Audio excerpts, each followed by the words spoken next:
It's a tale as old as time. A vampire loves a girl who wants to be a vampire, but that vampire doesn't want to turn the girl because then the werewolf who loves her will then kill her to protect his tribe.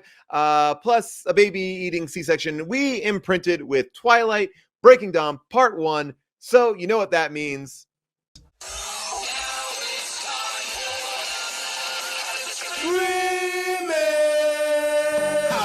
Schwarzenegger grow a baby in his belly, rock a rhinestone vest while ripping Justin to Kelly, or maybe see a burlesque show with Nick Crow and take a boat with speed to hitting cruise control. J-Man, Big Paul in the beautiful June, gonna take you from the goob all the way to the room. Ran the games of Street Fighter, helped to blow off steam, just a sucker punch the odd life of Timothy Green. Sharknado, the birdemic, how we staying alive. They call it in the badass and he's on the line, cranking 88 minutes cause they cool as ice, cause a bad Jim Varney looking kind of nice. Paul and June getting literal, Jason is getting laid. June is making sure all the monkey shots getting paid. They judge a bunch of movies while they making the grade. Here's a real question for you, how did this get made? That's a good look, Haru. What's that smell? Hello, everybody. I am Paul Scheer, and welcome to Matinee Monday. We are talking about Twilight New Dawn Part 1. That's right. We are going back into the catalog of How Did This Get Made movies, pulling out old episodes. And why did we pull out this one? Well, because we just did 50 Shades of Grey, and 50 Shades of Grey is fan fiction of Twilight. So let's kind of merge them all together once again. Doug Benson joins us. We're going back all the way to 2012 to talk about this weird movie that Jason listened to as an audiobook and was just shocked about how horribly it was written. We also have questions about how Jacob does his laundry because he's always transforming, but his clothes seem to never really show any wear and tear. We also just question why vampires are always turning pretty people into vampires. But let's talk about the section of the movie that makes people sick. That is really the creme de la creme of the series. I'm talking about the cesarean scene by mouth. That's right. When Jacob realizes that his tribe is going to kill Bella, he decides to eat her baby out. That sounds disgusting, but you get my drift. Here, take a listen. Can we talk about the fucking best scene in the whole movie? The wolf Senate meeting that they have, where Jacob turns into a wolf. They all run to a lumber yard. Wait, this is awesome. But it's Jacob has just found out that Bella is pregnant with the baby. Right, and the wolves need to kill her now because so he tells all the wolves. Yes, and they're all like, "We need to kill her," and then he's like, "Wait, what? No, I'm not doing that." So then those guys are the bad guys. Yeah. But the only reason they're going to kill Bella is because of what Jacob told them. Jacob should have kept his stupid mouth shut. Shut your fucking mouth. Why couldn't they just stay in Rio?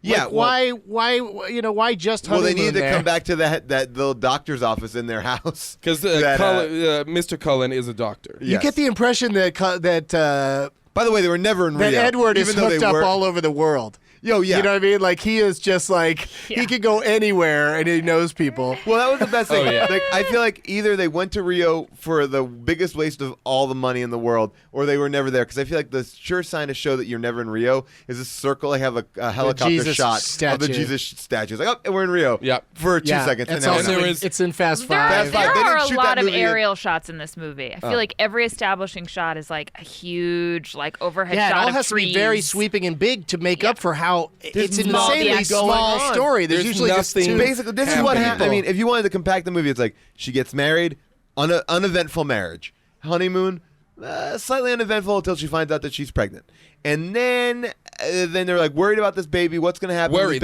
Worrying for a long time. Then she has the baby.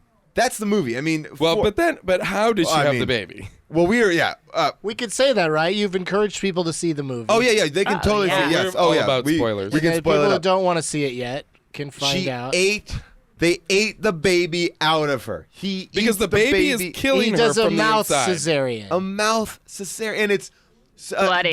By the way, it's bloody, but not has given graphic. people that scene though has given people seizures. I had an article here. It says several instances of people saying they've developed seizures during the tense birthing scene have been reported. The in-theater seizures, also known as photosensitive epilepsy, as a result of the bright flashing red and black white light during the nerve-wracking scene. So people are having fits during this movie.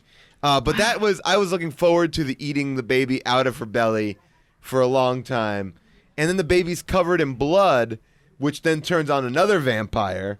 And she's like, and they have to like push her out of there. Yeah. Because that was upsetting. She's suddenly like, shit, hors d'oeuvres are here. That's a big part of the books I remember is like just Bella's blood or Bella. Like there's an episode in one of the books where Bella cuts herself in front of the other and he vampires. throws her across the piano. Yes. Yeah. Well, that's the opening of the second movie, isn't it? Yeah, it might be. I didn't With see the the birthday second party. movie. It's actually beautifully shot. Like that's an amazing. It is. It's an amazing. scene. Probably the best looking movie I've ever seen. The two best scenes though are the eating the baby out of her, which is just amazing that this is in a kids movie. And just to be clear, you're not saying eating the baby out of her like sexually. No. You're saying using his fangs to rip her stomach open. It's still pretty sexual because they're good-looking people. He's going down on It's her a and beautiful ripping the baby. Hey, look, if I could do that to you, June, I would do it. I'll read This that. is getting weird. And what do they do with doesn't he bite the umbilical cord? Do they show that? No, they never show that.